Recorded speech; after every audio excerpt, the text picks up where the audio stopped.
Good morning, sir. Good morning. Please introduce yourself to the crowd of powered parachute. My name is Randall Geiger. We're from Fort White, Florida, and we're really excited about the conversion here. I worked hard to make the mounts to get the engine to fit in, and we're very excited to get the machine in the air. Okay, so we're going to cover the installation of the Viking 90 in this powered parachute. As you can see, step one was then to mount the engine in the frame. Okay, these brackets here, I had to install this tube right here because the 582 had a plate that set on top of these mounting tubes here.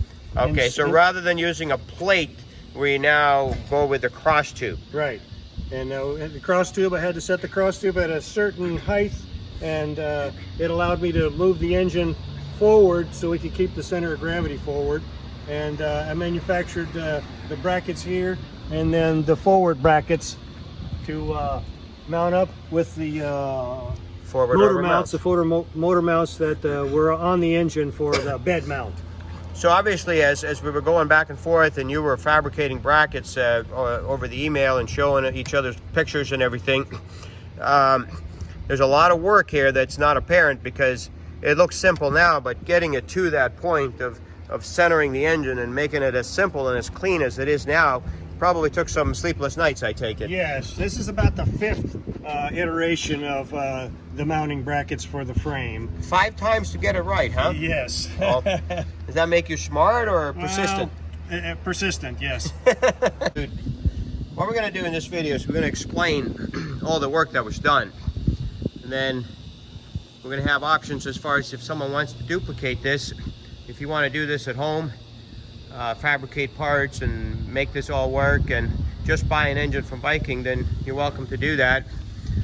All the way to that you can bring the machine here and we can do the whole job here. So this video is just explaining what it takes to do this. First off, there are mounting brackets that gets bolted to the frame, and then the engine is mounted into those brackets. And that gives you the rubber mounting that the engine needs in order to properly fit the machine, clear the machine, proper offset for the propeller, and all in all be in the right location for the propeller to be centered in the shroud in the back. So that would be step one, would be to actually mount it, and the engine would then come with the rubber mounts, and the brackets would then be part of a kit to mount it to this airframe. Now, just looking around, the engine does not come with a muffler system, so that would be an optional system. You could buy our system for the engine, or you could fabricate your own. Mostly what Viking is a specialist in is to give a complete package. So then, of course, the exhaust would then come in that package. The reduction drive is part of the engine. That's what makes a Viking 90 engine. So the engine itself would be complete with reduction drive, the ignition coils, intake system, alternator, oil cooler, oil filter, starter, and wire loom, and the computer that operates the engine. So that all comes as an engine package. That means something that is complete, whereas you would have a running engine when you receive it, and if you put 12 volts to it and fuel, it would start up, and that would be your engine. That's the price of the engine. You would also need a cooling system. Again, you can buy your own everything and do your own, or you can buy a kit, or you can come here and we can do it. The radiator setup is a 3-row, super efficient aluminum TIG welded radiator. The hoses are silicone and polished aluminum tubing, which is arranged in a fashion to make it look nice on the machine and to last the life of the machine. Keep in mind that nowhere on this setup will you find anything that's not first rate or the best that we can make it. We're not going to make this conversion for someone that just wants to have the cheapest junkyard engine in their machine and wire it with house wiring and stuff like that. It's just not going to happen. At least we're not going to be part of that. We want to see these machines as professional as Parachute makes their machines, which means the installation only uses the best components. When it's all done, it's very professional looking, it's safe, everything is done properly. Now you're going to need a good electrical system to run this engine in your machine. What we've done here is we have designated an area behind the radiator to our electrical panel. That gives us an area where we can cleanly and professionally install a positive and a negative power bus. We can install the ECU for the computer. We use a solenoid to power everything up. That's powered through a switch up front.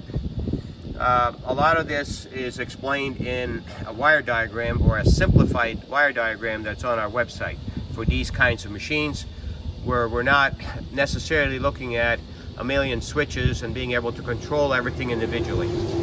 We just want to turn the master on and go fly and have fun. You need some proper primary wiring for your machine. That means your positive lead from the battery to the contactor, from your contactor to power up your main bus, and from there up to your starter motor, and then from your starter motor to the alternator. You also need the proper grounding of the engine. You need backup grounds. Everything needs to be done in redundant fashion. So we have a soft grounding strap. That's why we don't have strain relief on it, because it's nice and soft. Going to our grounding bus, we have another soft welding cable, lots of strands in that, a very soft one that can go and ground the engine up here. And we have a third one that runs from the same terminal to a convenient grounding lug that happens to be on the starter motor. Everything that you do when you wire up and install this engine, it has to be done in a way where your mentality of installing a switch needs to be that switch has to be reliable.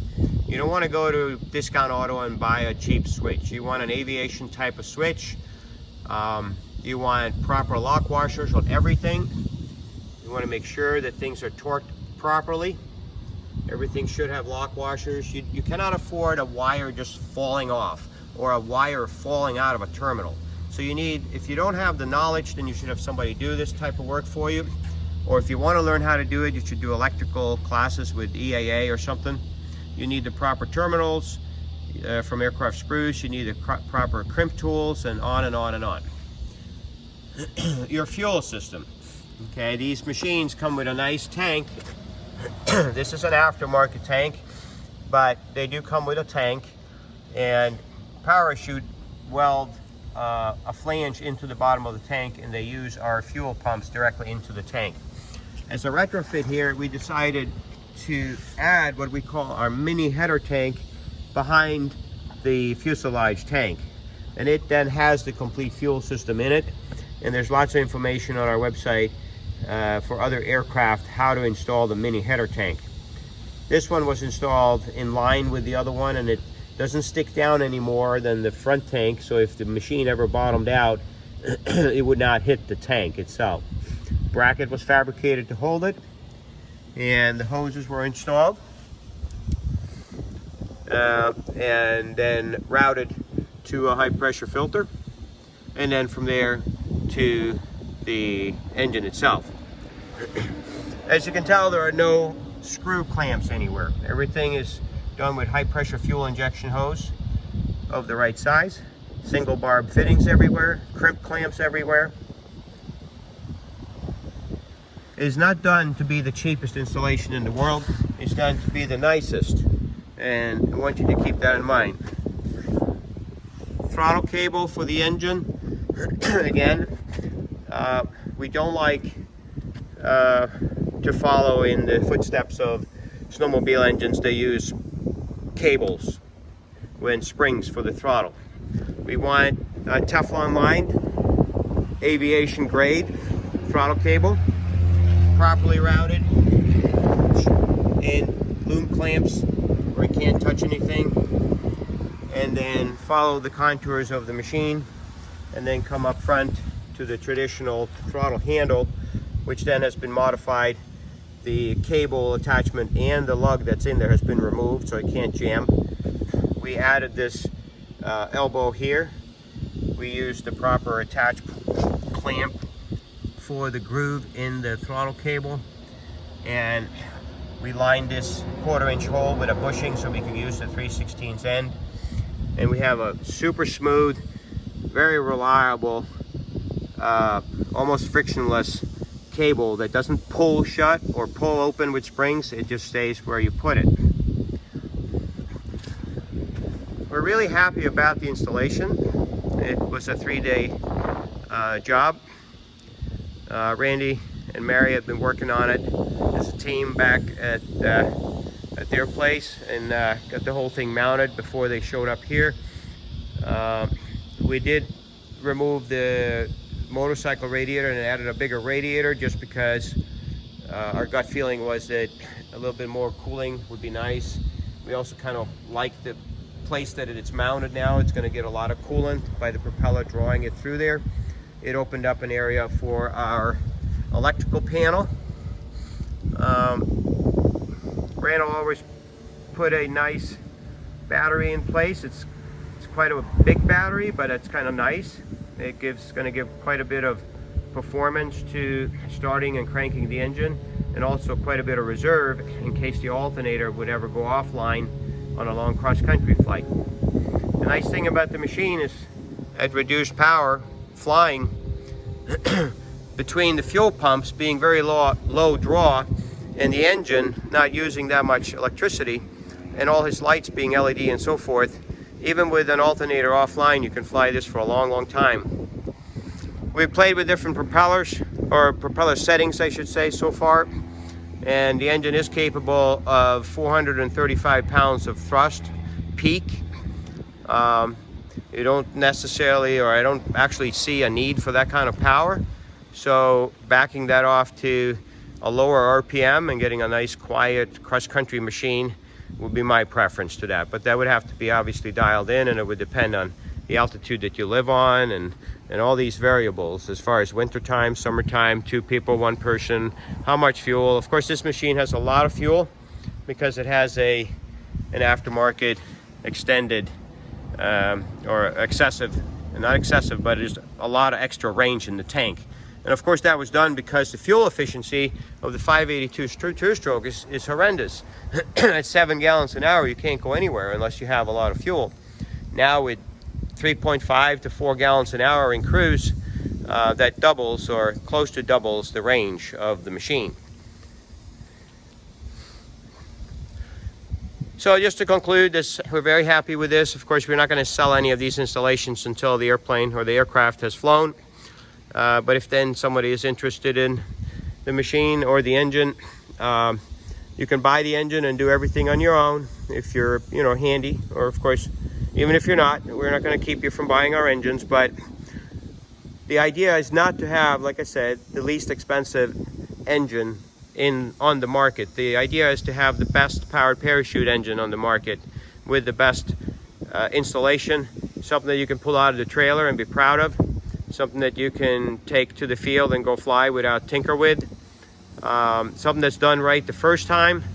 And we hope we can change the longevity or the time between overhaul on the 582. We understand is 250 to 300 hours. Of course, this should go 2,000 hours easy, and yeah, we think it's going to be excellent.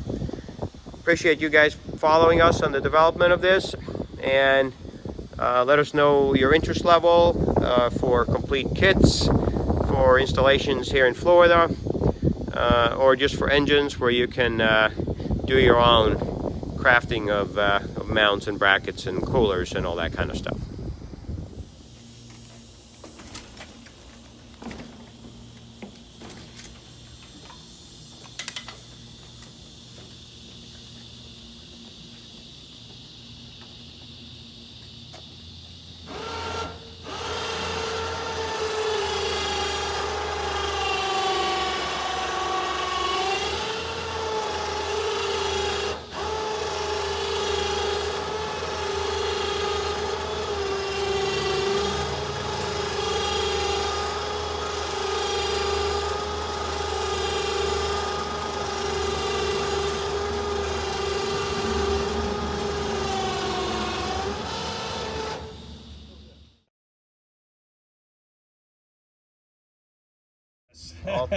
Does that make you smart or persistent?